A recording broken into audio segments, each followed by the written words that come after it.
Gaston, you weren't there, but your deputy leader was. Absolutely.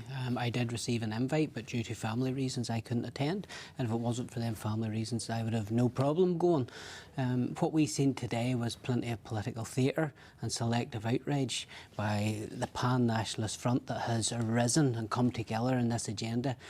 Not because the minister went to dared go to visit a school, but because Unionists dared to visit Israel and find out for themselves what exactly has happened. And I think it's a matter of deep regret that this pan-nationalist group is being led by the nose by Gerry, Carroll, who on the same day as the 7th of October, he was sitting in a safe haven tweeting about victory to the Palestinian resistance with a fist emoji. So my goodness, questions got to be asked of the SDLP, questions got to be asked of the Alliance Party. Gerry Carroll is not here to defend himself on that. He's not here, and odd question why he's not here to defend himself on that, because he's the man leading this charge.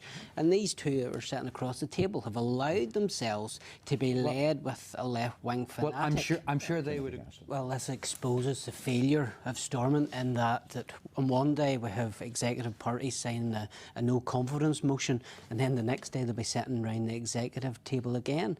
You know, that shows the dysfunctional nature of Stormont, how Stormont will never work on these structures. My goodness, Nick needs to take off the nationalist glasses here that is on this evening and see this.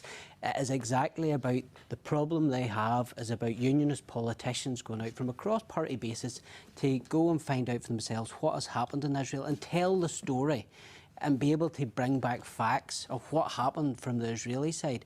All we ever hear is about the Gazan side, and there was loss of life, and that is deeply, deeply regrettable. But at the same time, what happened on the 7th of October was wrong. Some of the harrowing stories that Ron has come back with needs to be told, and what we heard in the chamber today. But the response, surely, the response from Israel as well has gone too far, has it not? When you're talking about the innocents who are being killed. Yes, absolutely, and I've said that. I've no problem saying that some of Israel's actions are questionable, but at the same time, having members today pontificating in the chamber, my goodness, Pat Sheehan lecturing people about war crimes, lecturing people about human rights, when he himself was a convicted terrorist. So my goodness, Stormont knows no bounds, and I believe Stormont is in no place to be lecturing anybody on these issues. It has zero credibility, and this group has allowed themselves to be led by Gerry Carroll, and that means it's morally bankrupt. Cara Hunter, whether the future of Stormont in light of this?